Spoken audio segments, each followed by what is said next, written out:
To the crowd, a burned-out Porsche was just dead metal, but you and I know better. The world saw a shell scorched completely black from front to back. No paint, just a stripped interior of bare metal and melted wiring. The auction house boss dismissed it as worthless scrap, refusing to look closer. Every wealthy investor laughed and turned their backs on the ruin. But a man in a stained work shirt quietly walked toward the wreckage. He knelt by the blackened frame, clicking on a tiny pocket flashlight.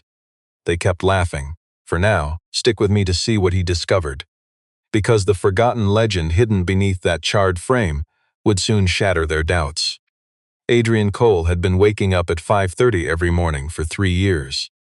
He wasn't chasing success in some flashy, conventional kind of way, but because real life demanded things from him long before the sun cleared the horizon. He spent those quiet early hours in a humble garage attached to his rental house on Cleveland's east side. A cramped workspace packed tight with his most trusted ratchet sets. Hydraulic jacks and heavy torque wrenches lined up neatly on a pegboard, alongside the steady hiss of a space heater that struggled to beat back the bitter winter chill. At 27, this single father knew the world rarely handed out easy favors to guys like him. But he had learned a long time ago to stop keeping score. His 6-year-old daughter Bonnie inherited his quiet eyes and all of her mother's stubbornness. And on most school nights, she sat at a folding table near the door, finishing homework while he wrenched. They traded quiet words over the faint static of an old radio that only caught 2 stations. It was far from a dream life, but he built it with purpose from the broken pieces on hand. And he nurtured that life with the same methodical care he gave to every rusted chassis. Adrien hadn't always been resurrecting cheap rust buckets for cash in his driveway. For 4 long years, he worked as a master restoration technician at a high-end specialty shop in Columbus. It was one of only 3 garages in Ohio restoring rare early post-war European chassis. He applied a level of historical precision that modern mechanics simply never learned to appreciate. He had a rare gift for reading metal, sensing not just its compound, but the history it survived. Studying a single weld seam, he could guess exactly which decade that torch was laid down. Tracing a finger down a frame rail, he sensed the hidden repairs beneath the paint. He learned most of that through old manuals and 10 years of hard hands-on labor. And the rest of his talent was an instinct far harder to define. It was like how some people possess a natural ear for music or drawing. His former boss once called him the sharpest natural eye for hidden chassis integrity he'd ever seen. And the old man truly meant it in that specific way. Praise only holds real weight when it comes from people who almost never offer it. That ugly trouble at the shop was never actually Adrien's doing. They took on a client wanting to fake a documented history for a vintage car that lacked one. A classic Alfa Romeo built from mismatched donor parts, which was being pushed to the market as a pure matching number survivor. That wealthy owner offered serious cash just to forge the historical paperwork. 2 of the shop's other technicians happily chose to look the other way. But Adrien refused. "You and I know true history cannot be faked," he told the boss directly he'd never sign. Then let go in 2 weeks, masked by the empty excuse of a corporate restructure. He lodged an official complaint, but his honest warnings were casually swept aside. He went back to Cleveland with Bonnie, opening an ordinary, tiny repair shop. He quietly took on whatever basic repairs rolled through his garage doors. He barely mentioned his old struggles. He didn't have to. He saw the bigger picture. Because truly understanding your past is the only way to build something that lasts. But his late-night talks with Aaron Blake went much deeper. A 60-year-old master mechanic running a quiet garage on the other side of town. One of the rare people in Cleveland who knew how to look past the surface. To find the incredible soul and legacy built into classic European cars. They talked about these legendary cars like other guys argue over sports stats, with extreme detail and a deep respect that casual observers could never comprehend. Aaron always told Adrien his genius was being wasted on basic oil changes and brake jobs. That his rare gift for classic auto history belonged in a world-class museum or private collection. Adrien would simply nod and change the subject. He had a family to support and bills to pay. Chasing forgotten automotive legends felt like a luxury he couldn't afford right now. Let's take a look at Isabella Vaughn's high-end company, Vault Classic Auction House. She built it in 3 short years, turning a tiny boutique into the region's flashiest collector car stage. At 26, she was armed with a fancy Boston University degree, and a real gift for the flashy, superficial side of marketing and branding. Wooing investors, designing slick platforms, and securing major national dealership partnerships. But what she lacked and didn't even realize she missed was the true mechanical soul that only comes from getting your hands greasy on vintage metal. She thought she could just hire experts to find that soul for her. Now you and I know the sheer danger of assuming a massive blind spot is covered rather than actually mastering the trade yourself. It's a recipe for absolute business disaster. Everything looks flawless on the outside until the hidden rot finally breaks through. That Thursday, the ruined Porsche arrived at Vault's Cleveland facility, towed on a flatbed straight from a decaying Pennsylvania estate, where its legendary history sat buried for decades under the ruins of a collapsed barn. To everyone, the fire damage seemed total. The left side body panels were brutally scarred, melted and fused at the seams. Its once beautiful interior was entirely reduced to ash. The engine bay took the brunt of the fire. To any casual eye, its heart was just worthless carbon ash and ruined, melting rubber. Yet, a few tiny external clues whispered of a rare custom-built masterpiece from the late 1950s. But the invaluable chassis plates were either entirely melted away or gone completely. To amateur appraisers, no serial number meant the vehicle was worthless garbage. To Sebastian Reed, that missing surface identity made it a write-off. Sebastian served as Vault's chief operating officer. He was a 41-year-old finance guy fresh out of private equity, someone who understood the complex machinery of a business deal, but never cared about the heritage and soul of the classic cars he traded. Slick, incredibly charming, and a master at turning corporate greed into sounding like pure business brilliance. An act that fools people for years until the hard truth finally tears the mask away. He brought in the KB. Let's dig deeper. He slipped this burned wreck into the auction inventory through a quiet estate deal, paying almost nothing for the scorched shell. His secret scheme was kept completely hidden from Isabella. He valued this scarred relic at pennies, running it through the auction as mere scrap. Then buy it cheap through a proxy, quietly passing its legendary history to a Scottsdale collector. A buyer who already knew its true legendary value. Sebastian had successfully pulled off this cheap illusion twice before. On classic cars without any real history, where their cheap price tags invited easy sales. But this time he was totally blind to its legendary past. Isabella only glanced at photos of the Porsche, judging it purely as junk. On the surface, the vintage car looked completely ruined, with no serial plate. Buyers rarely look past the ash of a burned-out wreck, and auctioning a crumbling wreck that might damage Vault's elite reputation was a risk she deeply feared. She quickly consulted 2 of her in-house technical evaluators. Both agreed that without a clean official paper trail, the burnt shell held absolutely no real value. So she blindly accepted his advice, tossing the wreck to the end of the auction as junk. She had no desire to uncover the legendary secrets buried beneath the rust. To her, every damaged detail told the exact same boring story of a wreck. That the rotting metal was worth absolutely nothing. Stick with me here. Adrien Cole was just a temporary contractor hired to set up the venue. Moving heavy gear, adjusting lights, and doing the gritty physical work that a busy event demanded. He certainly was not there to evaluate automotive history. He was simply hired for his license and his reliable truck. And because he took a grunt work job that nobody else wanted to touch.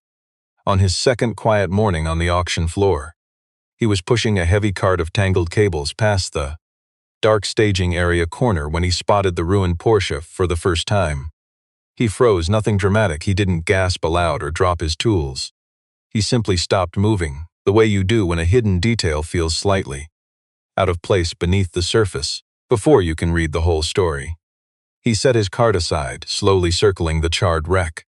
The scarring on the panel told a story that contradicted an accidental fire. The bare frame geometry, peeking through all that twisted wreckage, carried secret proportions that defied any standard production coupe he had ever seen. And the rear chassis rail curled inward near the mount with a deliberate purpose. A beautiful clue that others dismissed as nothing but ugly fire damage. But Adrien saw the truth, remembering an old technical paper he had studied years ago. That curve was a deliberate engineering fingerprint belonging to a small batch of experimental test cars built in Stuttgart during the late 1950s. He stood studying this forgotten legend so long that a worker stared oddly. Then he grabbed his cart, quietly holding on to this magnificent secret all day long. The following morning, Adrien nervously approached a vault evaluator named Curtis. Now we see the truth. He gently tried to reveal the legend he noticed. He made no grand claims. He alone looked past the charred ruin, asking if anyone checked the rear differential mounting geometry, or if they analyzed the unique burn pattern instead of copying a lazy damage report. He searched for any trace of the original build sheets from the Heaney, Pennsylvania State Secret's official auction file, completely ignored. To Curtis, it was just junk. He listened with the smug, blind grin of a man who only saw scrap, a guy who refused to believe this carcass held a legendary soul. He claimed 2 adjusters had already written off the wreck, closing the book on a worthless chassis. With a hollow thanks, he walked away, totally blind, to the racing legend right in front of him. The company's CEO, Isabella, paced the floor for her routine pre-auction inspection. She caught the tail end of the chatter about the burned-out frame.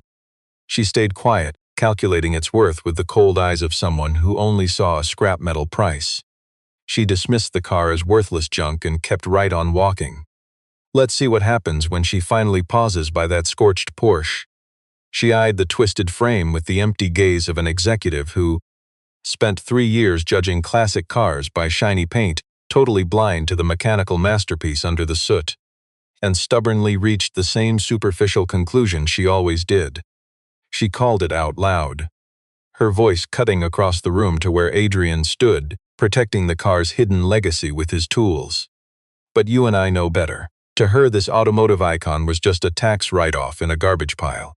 Her dismissive words closed the book on a legendary racing history. Sebastian stood nearby, smirking at the insult, and shot Adrien a look full of the arrogant mockery of a man who laughs at ruin, blind to the miracle right in front of him. He sneered loud enough for everyone to hear that if this heap of ashes had any actual value, the mechanic defending its legendary ghost would have bought the scrap already. A few fools laughed. Adrien quietly kept his mouth shut. He gave the forgotten legend one knowing look, grabbed his tools, and quietly went back to work.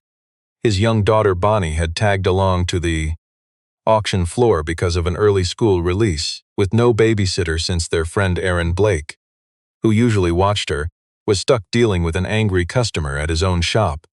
She sat quietly in the corner of the chaotic staging area on an upturned wooden crate, ignoring the noise around her with a library book and some crackers. Her dark hair was tied in messy braids that her father had tenderly styled that morning, with clumsy, loving hands. She saw the empty insults from Curtis and watched the CEO dismiss the sleeping giant. She watched her father swallow the insults and return to work, keeping his silent vigil over the legendary machine. But when he looked at her, her young eyes held a deep wisdom, seeing the priceless value in both him and the ashes. And that quiet understanding struck him deep in the very core of his soul.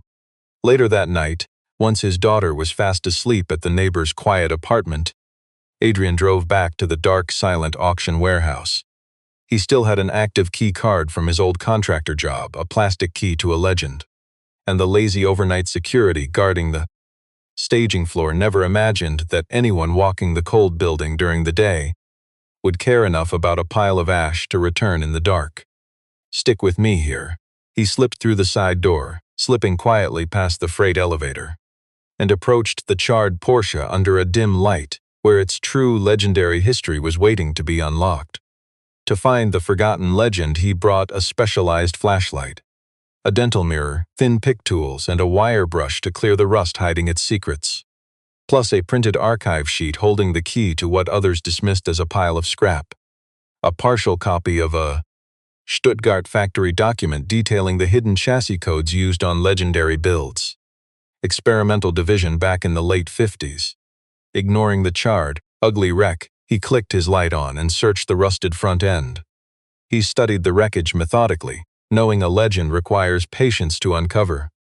Running his light across the deeply scarred metal frame, using the dental mirror to hunt for clues buried deep inside the decay, brushing away layers of carbon masking the historic steel hidden beneath the soot. The firewall survived the blaze, but the crucial registry plate was completely gone from its spot. Sheared off, not burned, that missing detail spoke of a cover-up. He checked the charred door frame, finding absolutely nothing. Past the rusted sill, nothing was readable. He moved to the rear of the shell. Crouching in the dirt, he angled his beam low against the inner edge of the left chassis rail, searching for clues. And there it was, not a factory plate but a hidden seam. A 4-inch strip of metal had been welded right over the original chassis number. That weld was ancient, sealing away decades-old secrets. It had been heavily painted over to hide its origin. Let's look closer. The fire burned off the paint, exposing a seam only an expert would ever notice. Someone had buried a legend. Adrien sat back on his heels, pondering what this deliberate cover-up meant for the vintage car's legacy. On a normal production car, a hidden code is a warning pointing to a troubled past. But on a vintage prototype, it meant something absolutely incredible. Factory engineers often stamped experimental models with secret internal codes, bypassing the official registry. And their historical paper trails usually vanished, locked in private archives that time and disasters often destroyed. Abandoned programs saw these priceless test vehicles tossed aside and hidden like worthless trash, often with their curd. True identities deliberately erased by engineers so nobody could trace them back to secret developments. The Stuttgart Experimental Division was notoriously paranoid about a tiny batch of space-frame test coupes built secretly in the late 50s.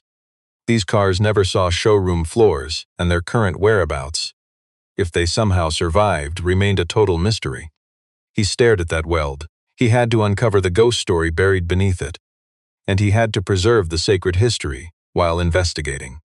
Because if he was right, that hidden stamp was worth far more than the charred metal surrounding it.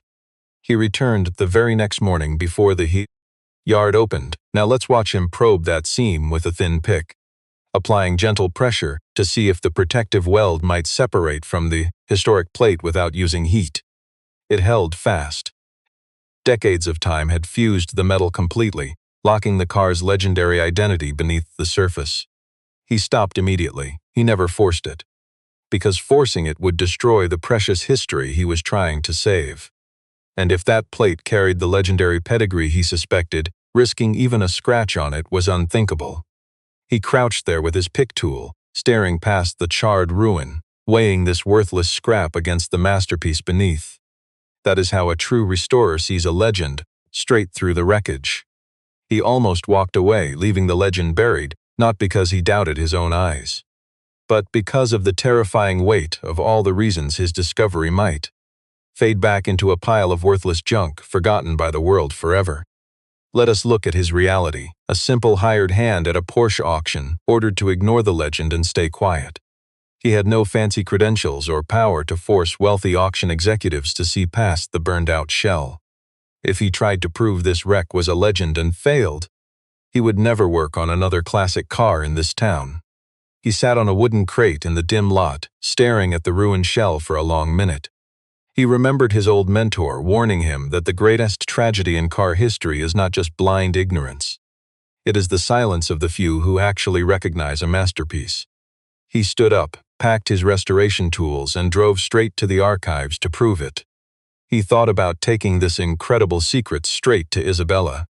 He had tried yesterday, begging a junior staffer who only offered him a polite but worthless excuse. The boss had no time for a laborer babbling about ghost stories in the junk. He tried warning Curtis too, but was told the appraisal on this junk pile was officially closed. He had no authority or degrees to make those executives look beneath the rust and ruin. He was just a hired wrench, armed with a flashlight and old notes, while the auction block loomed just hours away. Later that night, right after he tucked Bonnie into her bed, she peeked out from under her warm blanket to ask a question. In that quiet, serious voice she always saved for important things, she asked if he knew how to save that forgotten car. He told her yes, so she simply asked why he had not spoken up yet. He sat there on the edge of her bed for a long time, speechless. Half asleep but completely serious, she murmured that if everyone else was blind to the truth, He did not need their permission to rescue the legend. He turned off her lamp and sat in the dark kitchen for an hour, realizing he had to uncover this hidden legacy. The next morning, Adrien arrived at the storage facility at dawn, holding a heat gun, a small, precise tool designed for delicate classic car restoration. It was perfect for warming a highly specific target area, safely heating the vintage metal without causing any permanent damage. He knew the physical forces hiding underneath the rust. If someone had buried the legendary chassis plate beneath cheap filler and sloppy welds, stick with me here, a tiny gap would remain, and applying precise heat to that exact seam would expand the metal just enough to slide a blade inside, preserving the legendary layers underneath. This was pure automotive archaeology. The kind of slow, methodical classic car restoration you simply cannot fake. And Adrien had performed this delicate ritual hundreds of times on far cheaper cars. He warmed the seam edge with heat in steady 3-second intervals, slipping a thin gauge into the gap, patiently letting the metal stabilize before digging any deeper. On the 9th careful pass, his tool finally slipped through, less than half a millimeter, but enough to uncover the legendary truth. He slid a steel blade along the seam, applied steady pressure, and the charred, fake outer shell finally shifted. The charred metal looked like total scrap, but Adrien aimed his light to reveal the forgotten legend sleeping right beneath that scorched, ruined skin. Original factory serials were still pressed deep into the steel, choked by decades of grime but still legible through the gap. He photographed the proof, 6 historic digits and an experimental code. Then he copied the legendary sequence onto his reference sheet. He gently pressed the scorched panel back, letting the historic metal cool. You and I know that breathtaking feeling. He sat back, stunned. He checked the rare prefix against original factory archives. His hand stayed completely steady. The code matched the Stuttgart experimental division files for the 1958 prototype series. The secret digits lined up perfectly with the only surviving registry kept by the Stuttgart Historical Vehicle Archive, a rare file he downloaded 2 years ago while doing research for a former client. It pointed straight to a forgotten legendary chassis. This was a lone survivor from a 4-car experimental coupe program built in the autumn of 1958. Of those 4 historic test cars, one was completely destroyed in a 1960 test crash. Another was sold to a private Swiss collector and now sits safely inside a museum in Zurich. The third disappeared completely from the history books in the mid-1960s. And this final one, matching the exact digits Adrien just uncovered, was last owned by an engineering contractor in rural Pennsylvania. He bought the car at a Cramder surplus sale in the late 1960s and towed it to Lancaster County. After that, this historic legend vanished forever. Let's be real here. This burned-out wreck wasn't junk anymore. It was a priceless, timeless historical artifact. Even burnt to a crisp, its historic soul meant its value started at several $1,000,000. Once restored to its glory, it would easily become the greatest Porsche discovery of our generation. Knowing its historic value, Adrien rushed to the offices, pleading with reception to warn Isabella Vaughn. They said she was busy. He left his contact details and walked away. Silence, no return call, so he desperately tried calling Sebastian Reed instead. But Mr. Reed ignored his warnings completely. Adrien waited 10 minutes in the lobby before returning to his truck, defeated. The entire auction was starting in 4 hours. Sebastian rushed around that morning, totally blind to the masterpiece in his hands. He confirmed with his contact that the secret acquisition deal was finalized. He masked the transaction behind a fake Nevada shell company, and he made sure the listing for this priceless, forgotten Porsche was buried, tucked at the end of the day, when shiny modern supercars would distract the buyers and media. He planned to steal this historic treasure for under $10,000. Because to his greedy eyes, this priceless masterpiece was just worthless scrap metal. He never expected any real bidding. You and I know his kind. He had pulled this off twice before. And because it worked, he mistook his cheap tricks for real business genius. You and I know the real story is never on the surface. Sebastian didn't realize his cheap scheme was completely exposed to anyone looking closer. Take a minority investor at Vault, a retired lawyer named Patrick Whitmore. He sat on their advisory board carrying a sharp, highly suspicious gaze of a man who spent 30 years digging through corporate lawsuits. That morning, he spotted a massive gap in the Pennsylvania car's history file. Vault paid almost nothing for the wreck, with zero paperwork justifying the price. The legendary racer's history had vanished. The gap was so huge, their own auction rules demanded a formal buyer disclosure. Whitmore flagged this hidden issue in a quick note to Isabella. Isabella quickly forwarded the concern to Sebastian for some answers. Sebastian casually replied that the paperwork was simply within normal limits for a burned wreck, claiming every disclosure rule was followed. Isabella read his answer and mostly took it at face value.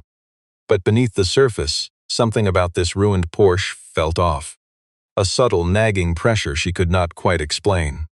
She also got a message logged by the front desk but completely ignored. A mechanic, a single dad, had tried reaching her twice over the last 48 hours. She did not know what drew her to that forgotten log entry. But she studied his name, and suddenly her mind drifted right back to the man staring at that burned wreck, seeing the forgotten legend underneath. She remembered him asking Curtis about the car's highly unique rear suspension geometry. She held off acting. Bidding on this potential legend started in 3 hours. The auction floor filled up as always. Bidders drifted through the main doors to claim their spots. Auction catalogs in hand. You and I know that heavy mix of quiet wealth and sharp focus. It always fills the room when automotive history changes hands. The opening lots sold fast. A 1963 Ferrari sparked fierce bidding, while 2 pre-war classics vanished to a Nashville dealer. A batch of legendary racing history triggered a short and intense bidding war before finally landing at a price the room respected. Sebastian worked the floor, smugly confident, totally blind to the revelation heading his way. Adrien reached the auction venue right at 2 in the afternoon, slipping right inside because his old contractor fob still worked perfectly. He headed straight to the staging area, threw on a hidden work shirt, and quietly stepped to the edge of the floor. Lingering near the back with his bag, he watched the shiny vintage cars pass by. That burned-out Porsche was lot 41, almost the final car shown. It rolled up at 4:15. The auctioneer dismissed the wreck with a fast, completely superficial rundown. Just a burned shell of unknown origin. Likely mid-century build, completely stripped of all its legendary history. Sold exactly as found, no reserve. They valued this forgotten legend at just $5,000 to $15,000. Sebastian stood by the wall, texting his hidden buyer in Scottsdale. Then Adrien stepped forward onto the floor. He said nothing, ready to claim his forgotten legend. You and I know it is never about the rust. He walked straight to that charred wreck on the main stage. He dropped his bag next to the burned frame, crouching in the exact spot he had studied so closely for 2 days. The crowd's attention shifted instantly. The auctioneer froze. Sebastian spun around from the back wall. Adrien spoke with quiet authority, demanding that this auction stop immediately. He announced this pile of burned metal hid a secret serial plate, and he was ready to prove it. A heavy, sudden silence fell over the auction floor. The kind born from utter disbelief, not quiet agreement. From the gallery up above, Isabella stared down at the ruined chassis. Sebastian barked from the sidelines, calling for security. "Get him out of here," he added, his smug voice cutting through the room, making sure the wealthy buyers heard him dismiss Adrien as just some clueless, desperate laborer.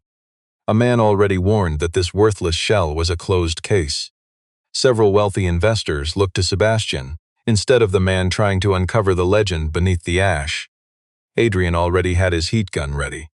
He worked the seam in 3-second bursts, treating the rusted metal with absolute respect. He showed the same endless patience, ignoring a crowd that only saw a burned wreck. They watched in breathless silence, wondering if this was an absolute fool's errand or, "Stick with me here, we are about to watch a forgotten legend rise."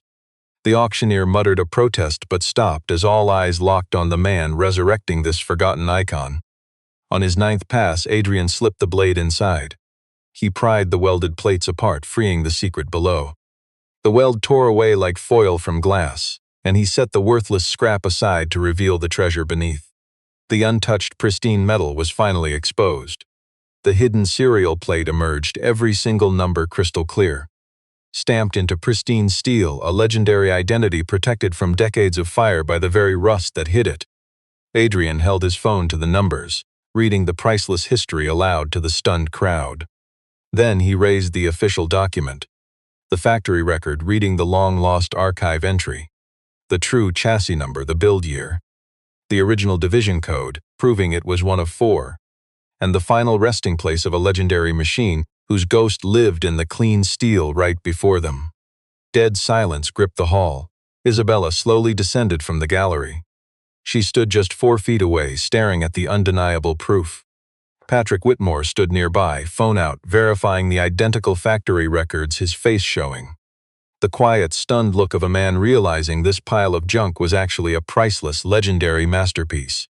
Little Bonnie sat quietly on a wooden crate nearby, book closed on her lap, proudly watching her father pull a legend from the ashes. The tense moments after the truth came out felt completely surreal, remembered differently by everyone depending on how close they were to the real story. The buyers up front saw every detail of the unearthing, of Adrien's patient hands, recognizing the immense value of this rare legend before he even finished speaking. Those in the back only heard the serial numbers, sensing a masterpiece had been found by the shockwaves. You and I know nobody could dispute the numbers. The plate survived, the forgotten legend lived. To the world, this rusted shell was just a $5,000 to $15,000 scrap pile, but we know it was actually the greatest automotive legend to emerge from the ashes in our lifetime. Isabella stared at the scorched metal long after those massive figures sank in. Her calm wasn't an act. She was completely stunned. Realizing a legendary masterpiece had been hiding right under her nose left her in absolute silence.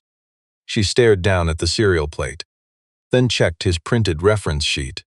She watched him quietly pack his gear, moving with the precise reverence of a man who had just resurrected a forgotten legend. Sebastian fled the auction room before the final numbers were even announced. He slipped toward the exits, running from a truth he couldn't face, yet trying desperately not to look suspicious. He would never show his face again. Patrick Whitmore was already firing off messages to board members and his lead attorney. The auction house's top lawyer was already rushing straight to the warehouse, ready to expose Sebastian's dirty deals.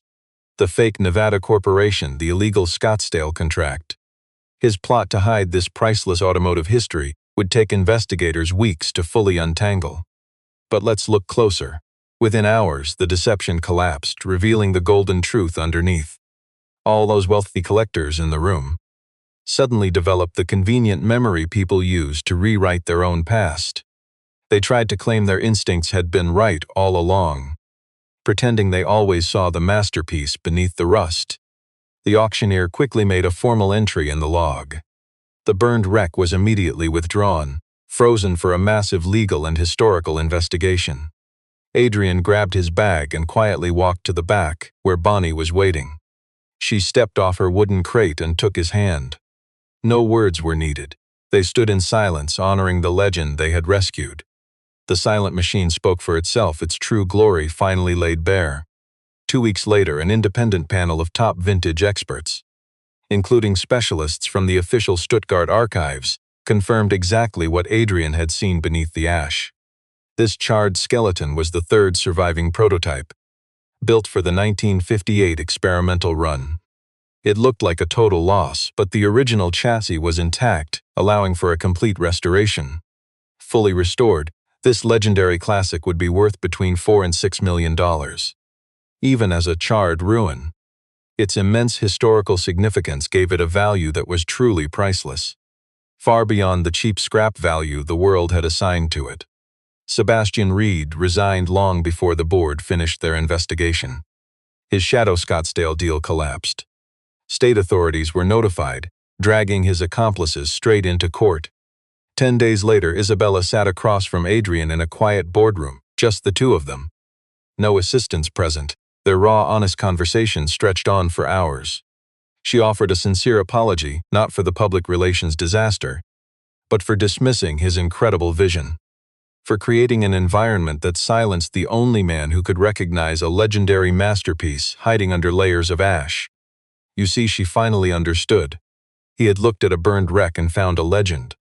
She finally broke 10 long days of denying the hidden reality beneath that charred ruin. Adrien just listened. He softly explained that he knew exactly how these legendary machines fall apart. We both know studying the history is how you save a wreck from happening. Right before hanging up, she made her real play, offering him the job at Vault as director of classic car appraisal.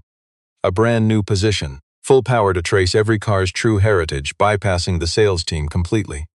She detailed the pay and the strict ground rules. He did not answer immediately. Staring through the window, he saw decades of forgotten automotive history flash by. Finally, he looked back and agreed to think it over. But he set down one absolute rule: no negotiation whatsoever. No vintage machine touches the auction block without a complete, certified history search. He did not care how fast management pushed or what the sales guys wanted. Zero exceptions, no hiding the structural decay. No rushed deals that ignore the true legacy in the files. Isabella accepted his terms. He told her he needed some time. He phoned her back 3 days later.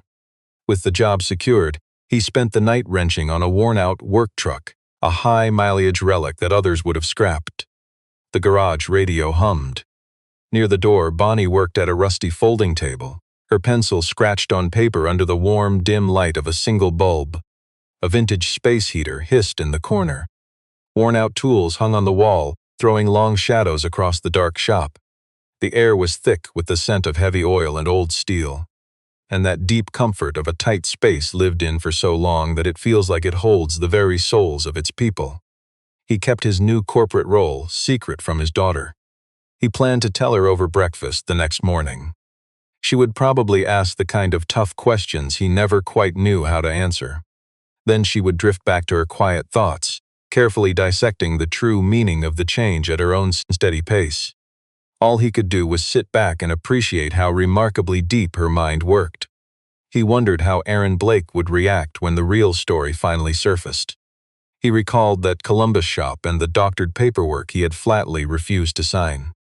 And how those old moments connected. That stand he took, the dirty shirt, the beam of light on the auction floor, it was not random. Everything was bound together. Stay with me on this. It is about recognizing a legend where the rest of the world only sees a burned wreck. He put down his heavy wrench and watched his daughter silently for a moment. She noticed his gaze, blinked, and quietly went back to her books, entirely unfazed. The single overhead bulb burned steady and warm. It threw a clean light over his old workbench, the scattered tools, and the quiet girl studying at the table. The space looked ordinary to anyone else, but years of struggle had taught him to find the real story under the dust, finding a priceless heritage beneath a ruined exterior. Real value never begs for attention from the crowd. You and I know that a machine's soul stays hidden from those who only see the surface. He picked up his worn wrench and went back to work.